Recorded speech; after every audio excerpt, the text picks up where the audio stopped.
Salut l'équipe, c'est Kerman. Alors avant de commencer la vidéo, j'ai une question à vous poser. Quand vous voyez un peu le mercato du Barça, j'aimerais vous poser la question qui est... C'est trop bon. T'as goûté? Oui, j'ai goûté. T'as aimé? Oui, j'ai aimé. Heureusement, elle a goûté. T'aimes trop goûter des fois? Goûter, oui. Quand on voit le mercato du Barça, nous supporters, on peut être que joyeux, comme vous le voyez. Alors aujourd'hui, on se retrouve pour une nouvelle vidéo, on va parler justement de Xavi et son effectif. Mais juste avant de commencer la vidéo, vous connaissez le dicton, jingle.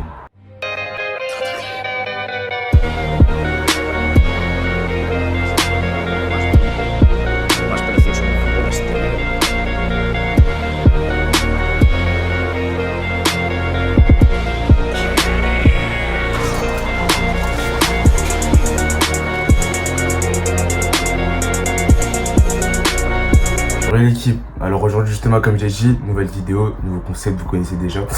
Alors aujourd'hui justement on va parler justement de Xavi et son effectif. Xavi qui au fur et à mesure du mercato commence à avoir les joueurs qu'il a voulu récupérer dans son effectif. On a eu l'arrivée de Lewandowski, on a eu l'arrivée de Rafinha, on a eu l'arrivée de Christensen, on a eu l'arrivée de Kessié pardon. Donc ce qui fait pas mal de monde qui ont débarqué au club en moins de 2 semaines.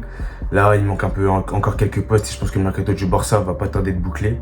Mais au moins on voit un peu l'indicateur justement de là où le club veut aller et là où Xavi veut aller avec son effectif. Alors quand on regarde le mercato du Barça, on peut le comparer justement à d'autres clubs européens comme le Bayern qui fait un excellent mercato, le PSG qui commence à justement faire un mercato très intéressant sur le marché. Et justement, je pense qu'on peut, entre guillemets, commencer à se comparer à d'autres cadres européens parce qu'on sait très bien que le Barça va quand même compétir avec des champions. Et justement, on va essayer de voir justement, Xavi et son effectif, est-ce qu'ils peuvent justement compétir là-dessus. Alors moi, justement, pour répondre à ça, j'aimerais justement qu'on commence par aborder justement l'effectif parce qu'on sait très bien que le Barça a eu du mal ces dernières années en termes de joueurs. Le Barça a eu d'énormes carences en termes d'effectifs. On a eu des joueurs qui étaient pas forcément bons. On a eu des Braithwaite, on a eu des Luc de Jong, même si Luc de Jong nous a pas mal servi et que franchement son départ m'a fait un peu mal au cœur pour ce qu'il nous a rendu sur le terrain. Mais on a eu quand même pas mal de joueurs qui étaient pas forcément en calibre Barça. Et de retrouver entre guillemets cette puissance-là en termes de mercato, ça fait énormément plaisir quand on sait que le Barça économiquement c'était assez compliqué ces dernières années. Et là, quand on voit le mercato que le Barça est en train de faire, je peux vous assurer que quand on voit les larmes justement des médias, des médias anglais qui commencent à dire ouais, comment ça se fait que le Barça peut payer, etc., etc. C'est pas faute de vous avoir prévenu les gars. On vous dit depuis le début de l'année, faites attention, la Porta et les Mani sont pas là pour blaguer. Vous n'avez pas voulu nous écouter, à la fin regardez, rêvez au son de la calache et puis voilà basta. Mais honnêtement, je pense que pour le coup, ça fait très plaisir de voir le Barça de retour sur le mercato, sur le marché, etc. Mais et quand on voit justement que Xavi a fait pas mal de forcing pour certains joueurs, je trouve que justement la direction lui rend bien. On voit que la direction marche main dans la main avec le coach, chose qui aussi avait mis du temps à se mettre en place à l'époque. Quand on voit ce qui s'est passé avec la Porta et Coman, quand on voit ce qui s'est passé aussi avec Bartomeu, là on voit que justement le Barça redevient le Barça parce qu'on s'est un peu perdu en cours de route. On a pris un peu une direction qui n'était pas forcément la nôtre et entre guillemets retrouver nos valeurs et nos principes. Je pense que c'est ce qui fera notre plus grande gloire à l'avenir. Et franchement l'avenir du côté du Barça est tellement radieux. Et les supporters qui sont partis au passage, ne revenez jamais, on ne veut pas de vous. On vous le dit déjà, on ne veut pas de vous.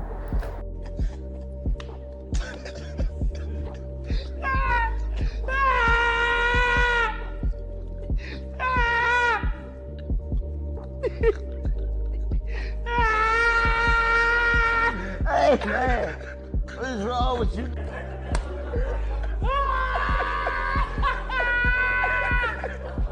Du coup, Xavi, comme j'ai dit précédemment, a les joueurs qu'il veut. Même si pour moi, je pense qu'il manque quand même quelques joueurs à certains postes. Par exemple, le poste de défenseur central, qui est très important pour moi. Je pense que c'est un peu le poste qui va, entre guillemets, tout changer au club, qui va nous faire passer une autre dimension. Quand on sait les difficultés à ce poste, quand on sait que Piqué, il est plus forcément son physique ne le suit plus forcément. On voit qu'il a du mal justement à récupérer son niveau d'antan. T'as aussi le Busquets, etc. qui sont un peu en fin de carrière. Donc il faut un peu justement renouveler l'effectif. Et quand tu vois les joueurs ciblés justement au poste de défenseur central, je trouve ça très intéressant. Quand on voit justement que Romero, qui est un journaliste très fiable du côté du Barça, qui nous dit que le club est confiant pour Koundé. Mais on sait que justement il y a la concurrence avec Chelsea qui sont aussi sur le dossier, qui font pas mal de forcing là-dessus. Et là, d'après Romero, comme j'ai dit précédemment, le club a quand même une liste d'alternatives. On voit que ça parle de Gvardiol qui est un excellent défenseur, ça parle de Skriniar qui est un excellent défenseur aussi, ça parle de Inigo Martinez qui est un bon défenseur en Liga, ça parle de Saliba qui est un excellent jeune et un excellent prometteur pour l'avenir. Donc honnêtement, je trouve que le club travaille très bien, ça fait plaisir aussi qu'on ait des noms, des alternatives pour certains dossiers, pas comme à l'époque où on faisait des all-in sur certains joueurs et qu'on n'avait pas forcément d'autres alternatives pour les remplacer si le deal ne se faisait pas. Et ce qui est bien aussi justement avec ça, c'est que là, Xavi va vraiment avoir de gros problèmes dans son effectif. Et des problèmes, je dirais, un peu plus positifs, dans le sens où il a énormément de joueurs qu'il va récupérer. Quand on voit l'effectif qu'on a, c'est plus un effectif type Barça qu'à l'époque. Et justement, ce qui est bien, c'est qu'on va enfin avoir une concurrence saine à tous les postes quasiment. Quand on voit que tous les postes sont doublés avec que des gros joueurs. Le poste d'ailier, on est rempli. Le poste du numéro 9, c'est rempli. Le milieu de terrain, je n'en parle même pas. Vous savez déjà que c'est rempli aussi. C'est un des postes où on a trop de choix là-dessus. Je pense que, comme je dis, le problème est plus dans la défense où il y a vraiment un gros chantier à faire. Après, je sais que le club, c'est aussi des latéraux. Ça parle aussi de Reguilón. Reguilón qui, je trouve, est un bon latéral, qui peut dépanner, etc. Qui peut être une doublure d'Alba ou pourquoi pas devenir titulaire à l'avenir. T'as aussi au poste derrière droit, Spilicueta qui va pas tarder à signer aussi. Donc avoir de l'expérience à droite avec Dest et Aspis, ça fait du bien. Et comme j'ai dit, pour moi, le poste charnière, c'est vraiment le poste de central. Parce qu'on a Eric Garcia qui est prometteur et qui est encore très jeune, mais qui doit encore beaucoup progresser et qu'on peut pas non plus partir à la guerre avec lui. On a aussi Piqué qui, comme j'ai dit précédemment, son genou qui commence à le lâcher. On a récupéré Christensen, j'attends de voir. Je pense qu'on va pas commencer à se prononcer là-dessus. Il a fait un très bon match aujourd'hui. Dans la soirée, ceux qui regardent le match, vous saurez. Enfin, ça dépend de la vidéo quand ça sortira. Mais le match c'est Inter Miami. En tout cas, il a fait un bon match, j'ai trouvé. Il est très serein défensivement. N'hésitez pas justement à mettre le pied quand il le fallait. Mais donc j'attends de voir un peu plus à l'avenir ce qu'il va proposer. Mais je pense que justement le club va vraiment se pencher sur un autre défense central de gros calibre. Et je pense que justement ramener un Koundé ou même Skriniar ou Gvardiol à une autre mesure, ce serait vraiment excellent pour le club. Et c'est vraiment important pour Xavi dans son système. Quand on sait qu'il va remettre son système à 3 qu'il a mis à Al-Sadd. Il y a aussi un gros point d'interrogation, c'est Kafrinki. Parce que Kafrinki, on ne sait pas notamment ce qui va se passer.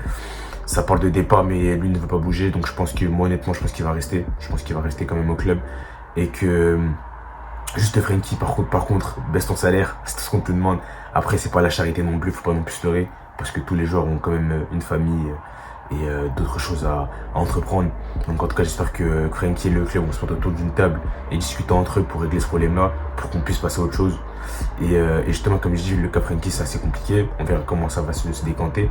Il y a aussi le cas Memphis qui suscite pas mal de doutes, parce que je pense qu'il va quand même partir, parce que les postes en attaque sont vraiment assez bouchés, que je ne le vois pas forcément avoir une place à l'avenir au Barça. Et le poste de central, comme je dis, c'est le poste le plus important pour Xavi, je pense, d'avoir un mec qui justement va accompagner Araujo quand on sait qu'Araujo commence à exploser, qui va peut-être confirmer l'année prochaine, je l'espère, et qui justement lui aussi à l'époque il avait pas mal de blessures, ça s'est calmé toute la saison, il a été hyper régulier, il a été présent quasiment pour tous les matchs, à part 2-3 matchs où il a raté pour quelques petites blessures de gauche à droite, mais c'était pas forcément des choses qui étaient trop graves. Mais honnêtement, je pense que d'ailleurs en parlant de blessures aussi, j'espère que les blessures vont nous épargner, parce que l'année dernière on a quand même pas mal mangé ça. On n'a pas eu Pedri toute l'année, on n'a pas eu Fati toute l'année. Donc j'espère honnêtement que le club va être épargné des blessures, qu'on ait tout l'effectif toute la saison pour pouvoir compétir en LDC, en Copa, en Liga. D'ailleurs le Real Madrid, faites attention, on arrive à récupérer le trône, ça va bien se passer pour vous. Mais du coup ouais, je pense que récupérer le trône en Liga, c'est aussi très important, parce qu'on sait qu'à l'époque on marchait sur la Ligue. On a fait quasiment 8 à 9 Ligas, je crois, durant les 11 dernières années. Donc c'est quelque chose de très important à souligner. Après en Europe, je pense que la Ligue des Champions, c'est quelque chose assez complexe, dans le sens où il y a trop de paramètres à prendre en compte. Ça dépend du tirage que vous tapez, ça dépend si vous sortez des poules ou non. Donc je pense que la Ligue des Champions, c'est quelque chose qu'on jugera au niveau de la saison, de ce qui se passera. Et puis la Copa del Rey, c'est aussi une compétition que le Barça va devoir aussi prendre, parce que c'est une compétition qu'on a souvent tendance à gagner et qu'on devrait aussi remettre notre droit de veto justement dans cet excellent trophée qui est la Copa del Rey. En tout cas, cette saison, je pense que Xavi va avoir pas mal de choses à faire et va être aussi pas mal attendu. Je pense que nous, les supporters, on sera quand même un peu plus exigeants avec lui, et que justement, il pourra pas, entre guillemets, il pourra faire des erreurs. Ça arrive, dans tous les cas, tous les coachs font des erreurs, mais je pense qu'il aura moins de manœuvres au jeu des supporters comparé à l'année dernière. En tout cas, je pense que Xavi, cette saison, au jeu des supporters, va avoir beaucoup de choses à prouver, parce qu'il a eu son mercato comparé à certains coachs, et que justement la direction lui a fait confiance et lui donne les joueurs qu'il veut. Donc on sera quand même un peu moins indulgent avec lui, mais je pense que c'est bon augure et qu'il va nous bâtir une saison exceptionnelle. En tout cas, c'est la fin de la vidéo. J'ai pris énormément de plaisir à la tourner. Ça m'a fait beaucoup de plaisir de vous retrouver justement pour une nouvelle vidéo, pour parler de Xavi et son effectif. En tout cas, on se retrouve bientôt pour une nouvelle vidéo. En tout cas, c'était Ackerman. Peace.